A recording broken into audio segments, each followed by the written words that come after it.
साधक स्थिति में देखा जाए तो यह मणिपुर चक्र की अवस्था है। ये भी बहुत इसमें विज्ञान है, क्योंकि साधक से सिद्ध बनना और सिद्ध से सिद्ध देना मणिपुर चक्र सिद्ध अवस्था होता है। तो मणिपुर चक्र में जब पहुंचता है साधक, तो उसको पता नहीं चलता कि मैं मणिपुर चक्र में हूँ, तो सिद्ध स्थिति में पहुंच गया। उस घंटा बजाना सावधान का प्रतीक है कि हम कोई भी सेवा करे सावधान के सहित करें। हरे कृष्णा कृष्णा कृष्णा हरे हरे, हरे राम राम राम हरे हरे। हरे कृष्णा। तो आज शारदीय नवरात्रि पूजा के क्रम में, जो नवरात्रि उत्सव बड़ी ही प्रसिद्ध है, तृतीय दिवस में महामाया स्वरूपिणी देवी पार्वती दुर्गा जी का चंद्रघंटा स्वरूप पूजित होते हैं। पुराणों में इस संदर्भ में कथा प्राप्त होती है चंद्रघंटा देवी के संदर्भ में कि मैंने पहले तो जन्म हुई माता पार्वती शैलपुत्री के रूप में, तदुपरांत साधन की अपनी गुरु के अनुगत्य में, नारद मुनि के अनुगत्य में भगवान शिव जी को उसके ऊपर प्राप्त की। चंद्रघंटा जो स्वरूप है विवाह के उपरांत यह स्थिति है। तो वरदान प्राप्त ही था एक असुर को, जिसका नाम क्या है, ताड़कासुर। ताड़कासुर का वरदान प्राप्त था कि शिव और पार्वती के पुत्र से ही उसका मृत्यु हो सकता है। तब तक शिव और पार्वती का विवाह हुआ नहीं था। तो शिव पार्वती का विवाह हुआ, इसलिए ब्रह्मचारिणी स्वरूप में जब थे कौन, माता पार्वती, जब विवाह हुआ नहीं था, तब भी तारकासुर ने बहुत विघ्न उत्पन्न किया था। जब पता चल गया कि पार्वती जी के साथ का विवाह होना सुनिश्चित है, लेकिन उसमें वो कृतकार्य नहीं हुआ। विवाह के बाद संतान उत्पन्न हो तब तो उसका मृत्यु हो, इसलिए उस संतान उत्पन्न की क्रियाओं में भी वो विघ्न डालने का प्रयास किया था।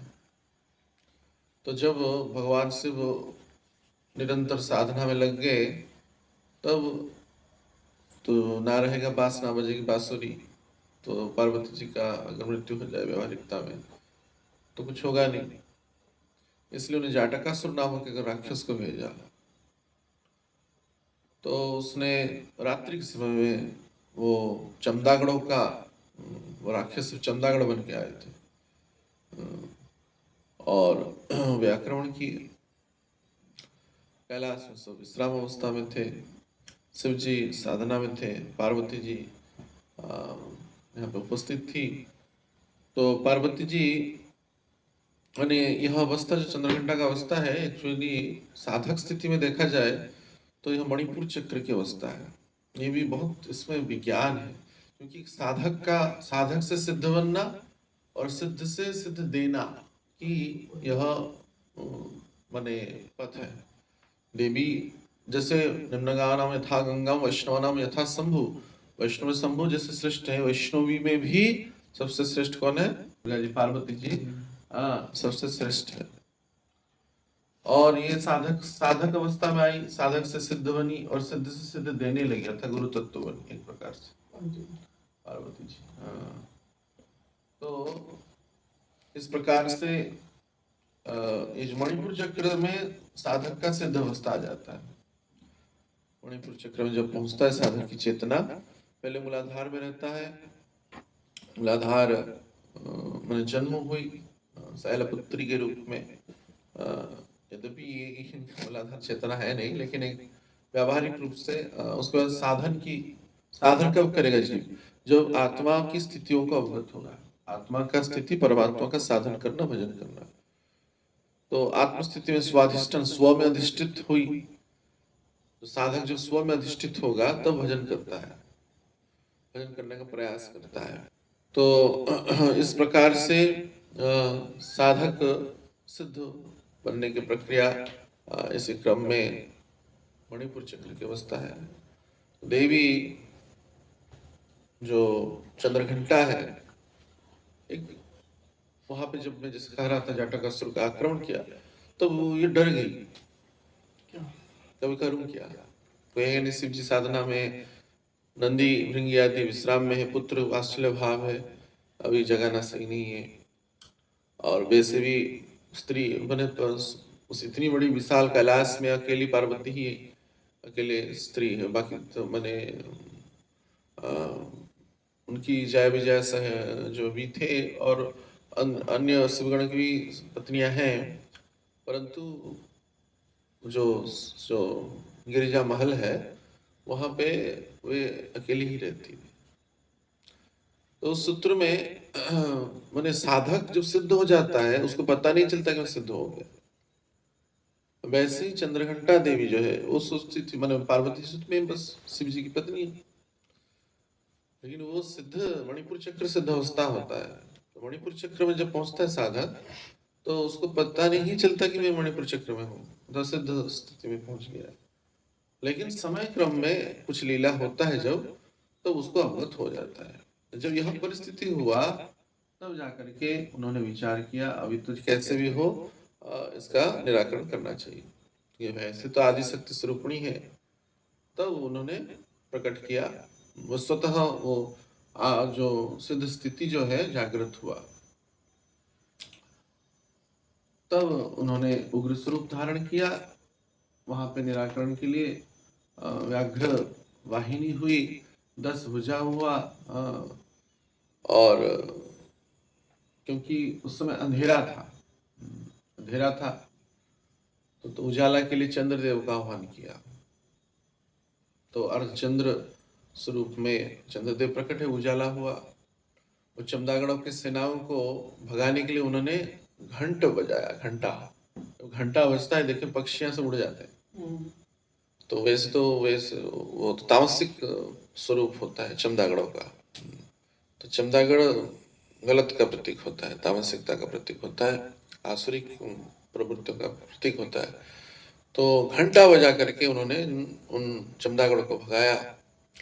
और जो इस प्रकार से उन्होंने सिद्धि का प्रयोग किया और कैलाश की बाह्य शांति को भंग होने नहीं दिया। तो चंद्रघंटा देवी जो होते हैं ऐसी आत्मशक्ति, भगवत शक्ति जो साधक में सिद्ध अवस्था में अंतर्निहित होता है, तो उसका परिचायक होता है। तो यद्यपि दुष्टों के लिए इनका उग्र स्वरूप है, परंतु शिष्टों के लिए तथा साधुओं के लिए यह वरदान स्वरूप है, शांति स्वरूप है एवं भगवत प्रदानकारी स्वरूप है। तो साधक जब और तथा साधक को जीवन में यह शिक्षा है कि जब इस प्रकार की स्थितियां आए मनुष्य के जीवन में, जब गुरु कृष्ण की प्रसन्नता के लिए उनकी संपत्ति का, उनकी व्यवस्थाओं का रक्षण करे, और भक्षण तो ना ही करे, और भक्षण करने के लिए कोई प्रस्तुत हो रहा है तो उसका निराकरण करे, तो जिसके द्वारा उन दुष्टों का विनाश हो। परित्राणाय साधुनाम विनाशाय च दुष्कृताम। तो ऐसे माता चंद्रघंटा जो घंटा बजाई, उस घंटा बजाना सावधान का प्रतीक है कि हम कोई भी सेवा करें सावधान के सहित करें। बंदो मोहि सावधान मते, सेवा धर्म परम गहन योगिनाम अप्यगम्य।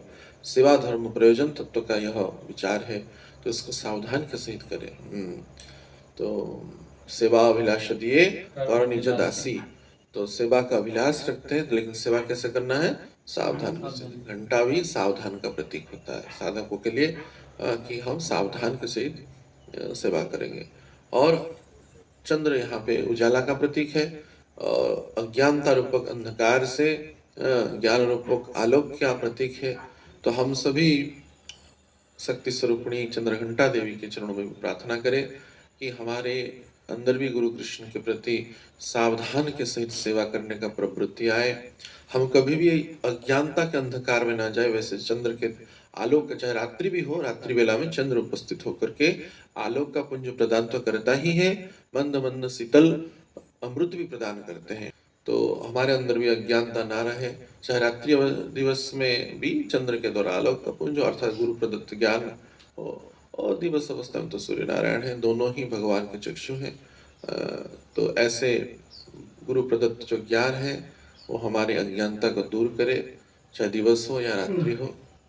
और हमेशा हम इस प्रकार से चंद्र और घंटा सावधान का प्रतीक है, ऐसा ऋषिगण मनीषीगण ऐसे तुलनात्मक भाव प्रदान करते हैं। और निश्चित रूप से आदि शक्ति जैसे समस्त शक्ति के मूल आधार श्रीमती राधा रानी है। अलग अलग स्थितियों में कहाँ पे तामसिक क्रियाओं को नियंत्रित करने के लिए, कहाँ पे राजसिक क्रिया को नियंत्रित करने के लिए, कहाँ पे सात्विक स्तरों की क्रियाओं को नियंत्रित करने के लिए अलग अलग रूपों में वो प्रकटित हुई और हम सब भक्तों को कृपा करने का यह एक माध्यम बनाए। तो निरादर करना कभी भी किसी वैष्णव का भाव नहीं होता है। समादर करे या ना करे, निरादर करने का भाव हमारा नहीं होता है, क्योंकि कृष्ण शक्ति विना नहीं तार प्रवर्तन। समस्त शक्ति के आधार कृष्ण है। अगर शक्तिमान है कृष्ण तो शक्ति राधा रानी है। तो उसी स्वरूप में वे जगत हित के लिए ही यह क्रिया करते हैं। तो उनकी चरणों में बार बार नमन है, प्रार्थना बंदन है। मूल रूप से हम अपने इष्ट आराध्य राधा रानी के चरणों में ही प्रार्थना करें। स्वतंत्र रूप से हम चंद्रघंटा देवी की पूजा नहीं करते। अवगत हो ही रहे ये नवरात्रि का उत्सव के क्रम में, तो चाहे एक सेकंड के लिए भी हो, उनके चरणों में वही प्रार्थना करें कि हमारा भी अज्ञानता दूर हो और हम भी सेवा में हमेशा सावधान रहे। तो ऐसे हम अपने इष्ट आराध्य राधा वेणुमाधव के चरणों में, आदि गुरु राधा रानी के चरणों में, समस्त शक्ति के आधार राधा रानी के चरणों में हम प्रार्थना करें। हम गुरु कृष्ण के प्रदत्त ज्ञान को हमेशा स्मरण रखें, उनकी आज्ञा को कभी भी उल्लंघन ना करें, एवं उनकी प्रदत्त जो सेवाएं हैं, भजन है, भजन भी प्रदत्त सेवा है, उस सबको सावधान के सहित, सतर्कता के सहित और निरपराध के सहित करें। हरे कृष्णा कृष्णा कृष्णा हरे हरे, हरे राम राम राम हरे हरे। शारदीय नवरात्रि उत्सव की शक्ति स्वरूपनी चंद्रघंटा देवी की, आदि शक्ति श्रीमती राधा रानी की, समस्त शक्ति के आधार शिला श्रीमती राधा रानी की।